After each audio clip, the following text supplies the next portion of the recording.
Super Draco here, and welcome back to Why, the show where I don't always have an answer for that question. So today we're doing the 332nd Ahsoka's Clone Trooper Battle Pack for Star Wars. Just like the Spider-Man car, this was a gift I got for my birthday. This was just something that was on sale that my mom thought, hey, why not? And although I tell the joke that she didn't think I would actually build it, let alone on camera, that was a joke, but in reality, I love my mom, and I love that she's actually giving me stuff for content. Anyway, enough schmaltzy stuff aside. So this Clone Battle Pack was an interesting one. I'll go ahead and say it up front right now. If you're a Star Wars collector, you like Ahsoka Tano, you like clones, or you just want to fill it out, if you find this on discount, it's well worth the price of admission. And the prints on the Clone Troopers are pretty immaculate. I'm quite happy with all of this. It gave you a full set of these Clone Trooper helmet accessories in orange. And then you get 2 jetpacks, which is cool because portable high ground, if you remember that meme. If that meme is as old as I suspect it is, it just reinforces that, man, I am old. So anyway, and I have a thought while I was building this. Lego, one of their whole things is they don't like to give out realistic, and I'm putting that in air quotation marks, weapons. But I swear the Star Wars blasters are some of the most realistic looking weapons Lego makes. And I mean, it's appropriate because some of the Star Wars blasters were modeled after real firearms. I mean, you just look at them. If you did not know that was a Star Wars blaster, those look kind of like scoped up pistols or SMGs. Anyway, I think I'm getting deep into the weeds there.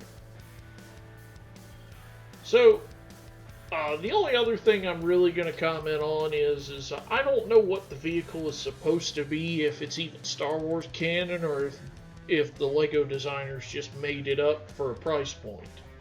Anyway, so I guess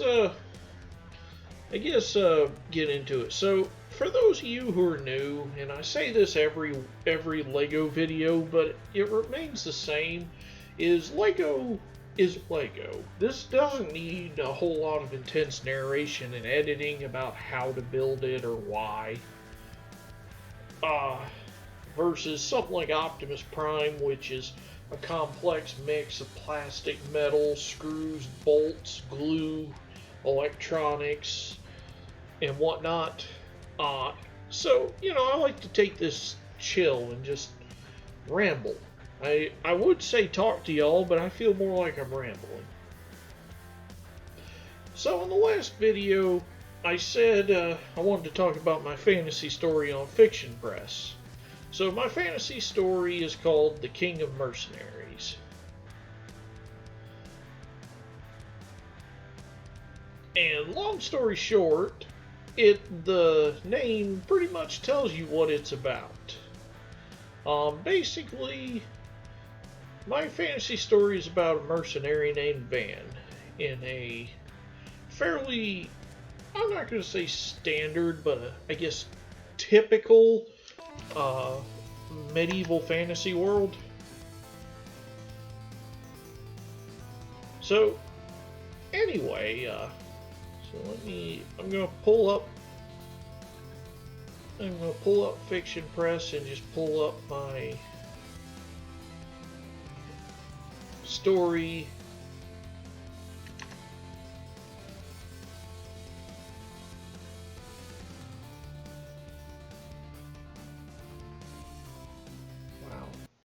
And now a moment of anger with Super Draco 380. Seething with rage! I search for my story by name and it does not even pop up.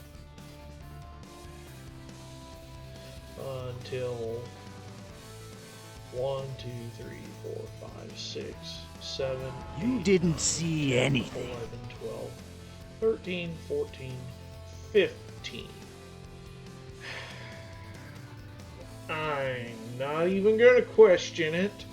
So, the King of Mercenaries. This is the official description, which I wrote this. Freedom is an elusive concept, but the ban it's been taken from him multiple times. Now that his life is back in his own hands, he chooses to be a mercenary in order to build his dream. Join Van and company on a fantasy journey as they encounter cults, former friends and lovers, strange and deadly creatures, their own demons, and the gods themselves. So currently, I have 4 chapters up and I am editing the 5th chapter. There's also a prologue that kind of sets up why the fantasy world is in the state it's in. So, to make a long story simple, a king of a small nation, he lost a war. And so the king decided that he didn't need to pay to rebuild his castles, his fortresses, and everything that he lost in the war. And in doing so, he started an uprising by the people that were now no longer being paid for the materials and hard work they were. Basically, they were no longer being paid for their work. And in this uprising, the king hired mercenaries to kill off the leadership of this uprising, but upon finding out that the nobleman who had hired them, again without the king's knowledge, was going to kill off the mercenaries so he could take credit for the success, turned on the king. So this mercenary group and the leaders of the rebellion became known as the Four Kings, because basically they started an uprising where the workers of the various guilds refused to work for the nobles and the royals. And similar uprisings happened around the country in the name of these four, who became known as the Four Kings: the King of Swords, the King of Books, the King of Axes, and the King of Shields. And so that's the setup for the fantasy world. So within this world, the King of Swords runs the Mercenary Guild. Technically, he runs the Assassin's Guild as well, but for in-plot reasons, the Assassin's Guild no longer is defunct and not active. And that brings to the main character, Van. Van is a half-elven mercenary who, at the start of the story, had just gotten back to his home country after he had been shanghaied and sold into slavery in a Greco-Roman nation. And so now he's looking to rebuild his life and start putting money towards his dreams. And as part of that, they meet the number 2 of the Mercenary Guild, a man named Pal Hatham. Pal Hatham, hearing the stories about Van, his life, and where he came from, sees him as a marketable tool and decides to not only grant him status in the Mercenary Guild, but is planning to use him for his own means. Now, I don't want to detail anything beyond that because then I'm giving up the story. But just talking about characters and stuff, Van is your typical, I guess you'd call him a fighter, or a knight, depending on what version of D&D you play. He specializes in combat. He can fight with one hand, with a single weapon in both hands, or a weapon in each hand. His preferred weapon is a bastard sword, i.e. a sword that's longer than a one-handed arming sword, but shorter than a two-handed long sword. In his offhand, he's also known to use a Francesca, Danish throwing axe. He prefers plate armor.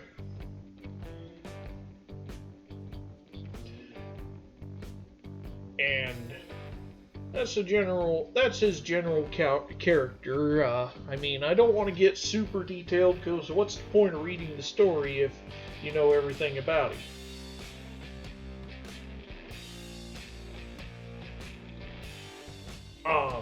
He's joined by his two friends, Slade and Nagi. Nagi, as the Japanese name implies, is a samurai who was dishonored, and instead of being allowed to commit ritual suicide or seppuku, he was forced to leave his homeland, a nation called Ryonji. And in seeking meaning in life, he had eventually found his way to the Greco-Roman continent, where he and Van would meet during Van's service to a mercenary who bought him out of slavery. And again, as everything implies, Nagi is a samurai. He prefers heavy armor and he fights with a katana. And his fighting style is called the Falcon's Blade. And there's some story stuff about why it's called the Falcon's Blade and why he does the things he does. So, read the actual story, and plus he develops a unique ability. His master called it the Falcon's Eye. And then Slade. Slade is a dark elf or Draukin assassin. He's a former assassin who he quit before the guild was dissolved, and through basically sheer series of coincidences became Van's best friend after he owed Van his life. As an assassin, Slade prefers to fight with knives. He hides a number of them in his clothing and equipment, as well as keeping essentially what you would call a medieval bandolier full of them for throwing. Now, I did not adopt the trait of throwing weapon kills thing instantly for this story. So despite Slade preferring knives and objects he can throw, it's not going to kill anybody. It's usually meant as a tactic so he can either surprise, distract, or otherwise just slow something down so he can get into range. His preferred weapons is he carries two special knives. A karambit, a hooked knife of, in the real world of, I believe, Philippine origin, but in my fantasy world it came from a remote part of the general Asian continent called Ryonji. And basically Slade picked it up while he was traveling.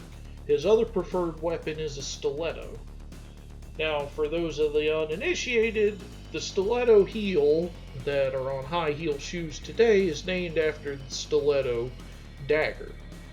A stiletto dagger, also called an assassin's dagger, was a unique dagger that had a rounded blade with a point on the end.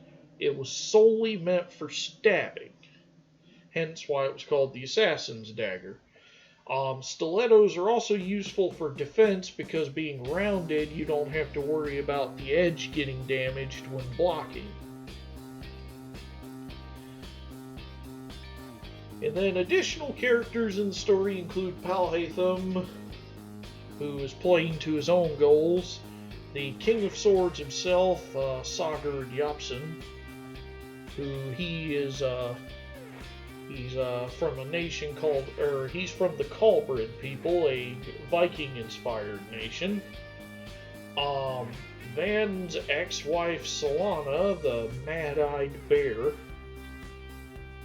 who believes Van is dead.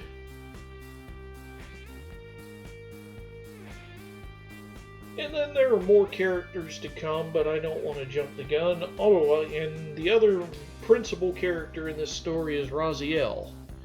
Raziel is a mage who is demon-possessed. And so most of his story focuses on him and the demon possessing his body because, well, I don't want to spoil that story because that's currently my favorite to write at the moment. So I guess let's get back to this build now that I've blathered on about my fantasy story and probably killed any interest in it. I have no earthly idea what this vehicle is, or if it's even a Star Wars vehicle, or just something the LEGO designers made up. It's interesting, though. I mean, other than the stud shooters on the front being at weird angles and not firing straight, it's an interesting vehicle that actually is quite functional, and I appreciate that the driver's seats both have blast shields. I appreciate that got one rifle so that every clone isn't stuck with the same weapon, and like I said, the paint job on these helmets is immaculate, at least on my set. No consoles or anything on the vehicle, nothing too fancy, and just for the heck of it, I'm putting helmet accessories on these guys, on this guy. Because why not? So, to wrap up this video, I think all that's left is to say thanks for watching. If you're intrigued by the stuff I mentioned about my fantasy story, check me out on Fiction Press, Super Draco 380 in all caps. Kingdom Mercenaries is the title of the story.